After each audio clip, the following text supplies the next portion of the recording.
This story is called Cease and the Riviera. One Saturday morning in the summer of '68, just prior to Kenny leaving to go off to Tarleton to college, the three of us went up to Burnett to Fry Motors and looking around for Kenny a good car that'd be dependable enough to get him up there and back.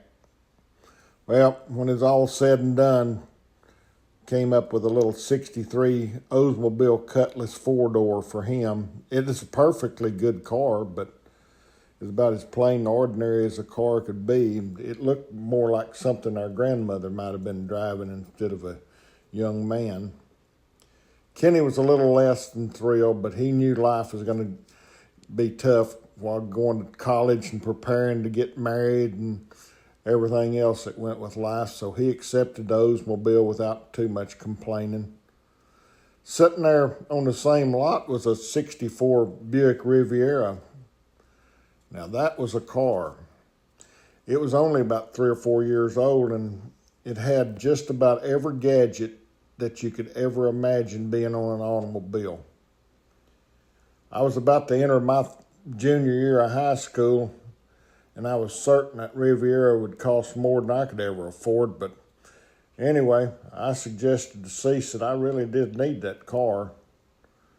You know, I understood all the other kids were getting new Malibus and Roadrunners and GTOs and the sort, but anyway, I thought that'd be all right for me. For some strange reason, when he learned the price was just under $2,000, he agreed that I could go ahead and buy it. I'm not sure exactly why. $2,000 was a tremendous amount of money for a high school kid back in the '60s, but Cease figured that one way or the other, I'd work long and hard enough to pay for it. For the first few months, that Riviera seemed to run just fine, and I drove it hard. Then after about the 6-month period, everything began to unravel. The engine blew up. When I gave Cease the news, he didn't offer sympathy or volunteer any help. He simply said, "Boy, just gonna have to put a new engine in it." So I brought that Riviera into our shop there at the house and started tearing it apart.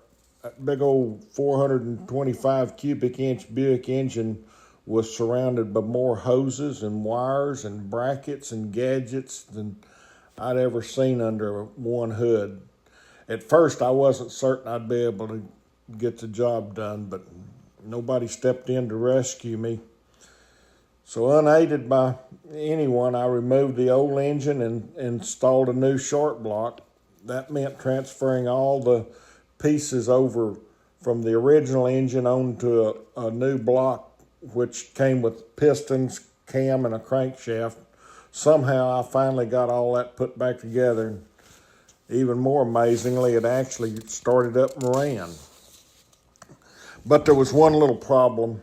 It vibrated so bad that you couldn't hardly hold a car on the road. Turned out that the replacement engine was defective. Fortunately, it had a guarantee. All I had to do was pull the engine back apart, take a short block up to the parts house and exchange it for another one, then start reassembling a second one. I was considerably better putting that second one in. When I finished, the Riviera ran fine. Almost as soon as the engine problem got solved, the transmission began to slip. It wasn't slipping badly yet, but Cease warned me it wasn't going to get any better. That's when he offered me some fatherly advice. According to Cease, the sensible solution was for me to wreck that car and collect the insurance. Cease looked at the insurance companies a little differently probably than most people. As far as he was concerned, nearly everything he ever made either went to the IRS, a bank, or an insurance company. Therefore, he didn't see much wrong with getting a little back. "Boy," he told me, "you need to wreck that damn thing before it gets to where you won't even be able to move it." At the time, I was working up for the Buick and Chevrolet dealer there in Marble Falls, kind of a handyman over at the car lot. I'd go over there after I'd get out of school at noon and work in the afternoon, charging up batteries and dusting off cars and moving them around and doing whatever they needed me to do. Every evening when I'd begin the trip home, I'd determine that this was the night I'd carry out Cease's plan. I figured I'd straighten out the next curve, but when I reached that curve, I'd lose my nerve and decide maybe it'd best wait till I got to Hamilton Creek. That'd work better. I'd just run it off the end of the guardrail into the backup waters of the lake.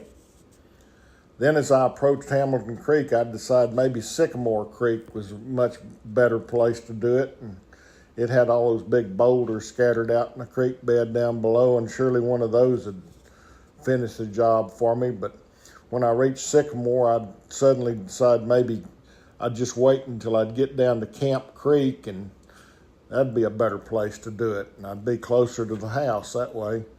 Next thing I knew, I'd be sitting safely in front of our house and Riviera still all in one piece. Well, this happened for several days in a row, and each time when I'd get home, I'd be a walking, talking teenage frazzle. Dangerous things usually didn't bother me all that much, but deliberately wrecking a car, that was a little over the top for me. Every time Cease saw that Riviera sitting out there in one piece, he'd smile and shake his head.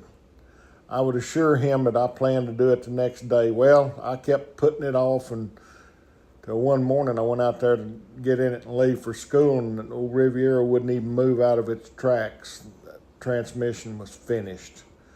I caught a ride on to school that day and walked across the dealership when I got out of school. Then about the time I was going to get off, Kenny drove up to the car lot. His first words were, "Don't worry about your Riviera anymore. Cease just totaled it out." Then Kenny explained to me what happened. Since the Riviera could no longer move under its own power, Cease had decided they would just push it to 9 miles into town using the bumper of the pickup. We did that sort of thing fairly often. We always found ourselves something broke down back in those days.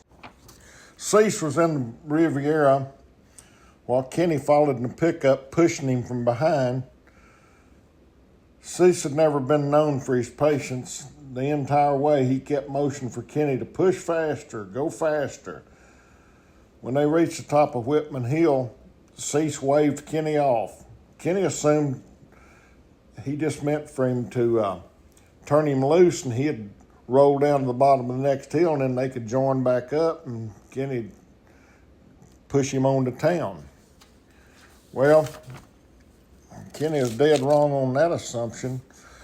The Riviera started picking up speed going down Whitman Hill, and as Cease approached the curve at about 25 or 30 miles an hour, he steered toward the edge of the road, and then he opened the door and just rolled out. Kenny said Cease tumbled and rolled and quite a distance. Startled by what he had just witnessed, Kenny stopped the pickup and hurried back to check on his poor old dad. Cease was scraped and bruised and torn up. His wire rim glasses were bent and just wadded up on his face. He looked up at Kenny and said, "Get the hell on out of here before somebody comes along." Well, Kenny obeyed, and the Riviera continued on over the edge of the road and plunged down about 50-foot drop-off and came to rest against a big, huge boulder.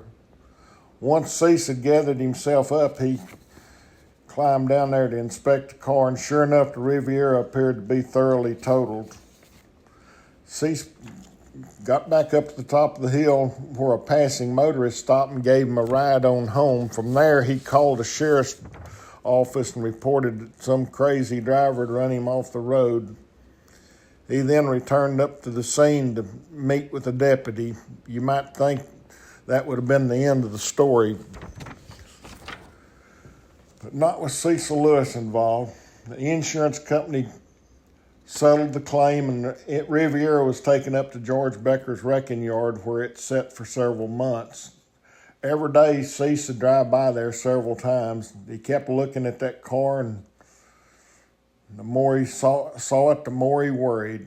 He began reasoning that someday somebody'd come in there and want to buy the transmission out of it, and then they'd find out that the transmission is burned up, so then he didn't know what was going to happen.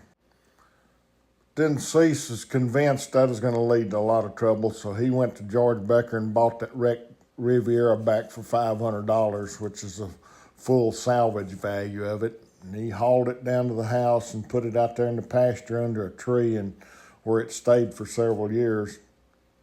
I'm not sure whatever become of that car, but the funny thing is, George Becker would have probably rebuilt the transmission for the $500 that Cease ended up paying him to get the wreck back, but then we could have just fixed up the Riviera and continued driving it, but I don't know, that way nobody would have been all bruised and beat up, and nobody would have tumbled down Whitman Hill. Nobody would have had to make up a story of a crazy driver. And we wouldn't have had a wrecked Buick sitting in our pasture for years, but you know, that simply wouldn't have been Cecil Lewis, and the story wouldn't have been nearly as memorable.